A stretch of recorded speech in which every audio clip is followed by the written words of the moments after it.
Olá, sou Matheus Guilherme Celestino, estou cursando a matéria de Eletrônica Industrial e esse vídeo é para explicar a lógica utilizada na resolução dos exercícios do item 1A até 1D da atividade TA3 da matéria, utilizando a carga 2.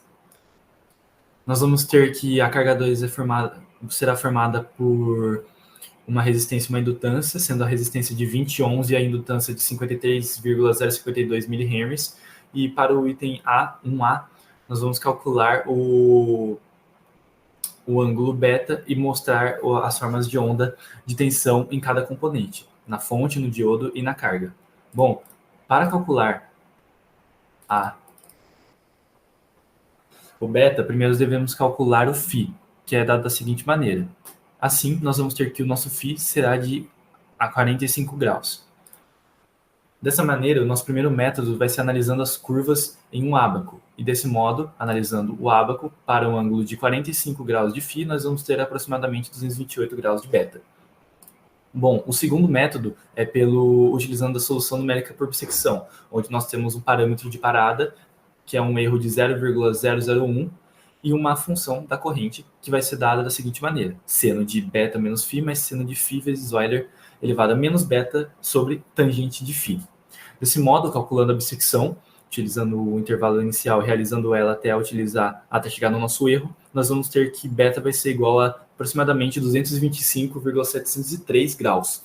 Dessa forma, nós vamos, continuando, né? Nós vamos apresentar as formas de tensão em cada componente. Esse daqui é a forma de tensão da onda da tensão na fonte, e esse daqui do diodo e da carga RL. Nota-se que para a carga RL existe esse afundamento que ocorre em decorrência da indutância e também do ângulo beta. Bom, para o item B, nós vamos utilizar a definição de valor médio para calcular o valor da tensão média na carga. Desse modo, analisando a nossa onda, nós vamos ir expressando ela algebricamente, nós vamos ter que ela se dará da seguinte maneira: raiz de 2 vezes 0 seno de ômega-t, se o nosso ômega-t estiver entre 0 e beta, e 0 se o nosso ômega-t estiver entre beta e 2π. Bom, a função vai se dar da seguinte maneira, né? 1 sobre o período, integral de 0 ao período da função. Nesse caso aqui, nós vamos ter de 0 a beta para esse caso, ou melhor, essa função para esse caso, e 0 para esse caso, de beta a 2π. Realizando o cálculo, nós vamos ter que a tensão média da carga 2 vai ser 84,0992. Ok. Agora vamos utilizar a definição do valor eficaz para definir o valor eficaz da tensão entregue à carga. Dessa maneira, nós vamos ter que a tensão eficaz na carga 2 vai se dar por raiz quadrada de 1 sobre o período, integral de 0 ao período, da função, que vai ser a mesma função que nem utilizada anteriormente, porém agora ela está sendo elevada ao quadrado. Dessa forma, vamos ter que a tensão eficaz na carga 2 vai ser de 162,77 volts. Bom, agora iremos utilizar a definição de valor médio para calcular o valor da corrente média na carga e a potência média entregue à carga. Bom, para calcular a corrente média da carregador, devemos realizar a divisão da tensão sobre a impedância, além de considerarmos o atraso da onda, que se dá da seguinte maneira: seno de ômega-t menos φ mais seno de φ elevado a menos ômega-t, Euler, elevado a menos ômega-t sobre tangente de φ. Realizando os cálculos, nós vamos ter que a corrente média na carga 2 vai ser 4,202 amperes. Agora, iremos determinar, ou melhor, iremos utilizar as definições de valor eficaz para determinar o valor médio e eficaz da forma de onda da corrente que flui pelo diodo. Bom, nós sabemos que a corrente média do diodo, tanto a corrente média quanto a corrente eficaz do diodo, vão ser as mesmas da corrente média eficaz da carga 2, porque o circuito está em série, todos os seus componentes estão em série. Desse modo, calculando a corrente eficaz da carga 2, da seguinte maneira. Nós vamos ter que a corrente eficaz vai ser igual a 6,171 amperes. Bom, agora vamos determinar a ondulação de pico a pico. O fator forma é o fator de ondulação da forma da onda da tensão fornecida à carga da seguinte maneira. Tensão de pico a pico, 2 raiz de 2 vezes 0, que vai ser igual a 622,254 volts. Fator forma, a divisão entre a tensão eficaz e tensão média, que vai ser 1,9355, e o fator de ondulação, que vai ser a raiz quadrada do fator forma ao quadrado menos 1, que vai ser igual a 1,657.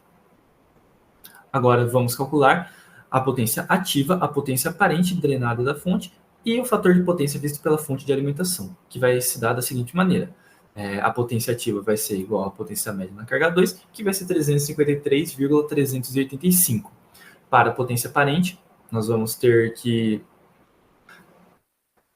ela vai se dar da seguinte maneira, tensão eficaz vezes a corrente eficaz, que vai ser igual a 1004,4537 volt-amperes. Assim, vamos poder calcular o fator de potência através da divisão da potência ativa e da potência aparente, que vai dar aproximadamente 35,18%.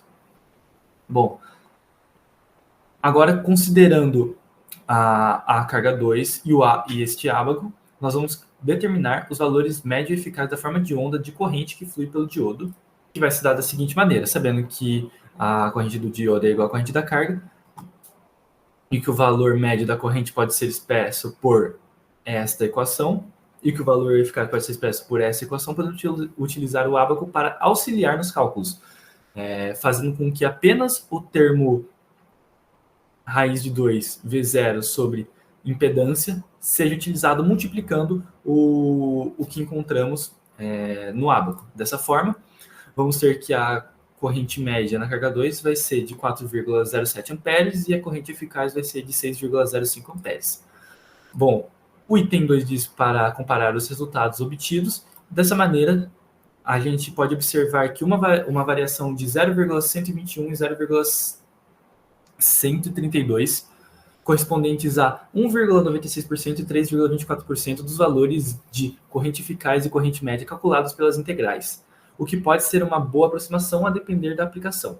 Conclui-se, portanto, que o ábaco é uma ferramenta útil para calcular os valores de corrente média e corrente eficaz para a carga RL em um retificador monofásico de meia onda. E, por fim, nós temos o item 1D, no qual nós vamos empregar a representação por série de Fourier. Desse modo, nós vamos calcular cada um de suas constantes individualmente. Assim, nós vamos ter o cálculo de A0, AN e BN. E dessa forma, nós vamos poder obter a tensão eficaz e a tensão média, ou melhor, vamos poder obter a tensão eficaz e dividindo ela pela impedância, da seguinte maneira, nós vamos ter a nossa corrente eficaz, que vai ser igual a 5,631 amperes. Bom, por fim, calculando a corrente média, utilizando também a série de Fourier, nós vamos ter que a corrente média vai ser igual a 84,099 dividido por 20, que é igual a 4,205 amperes. Obrigado pela atenção.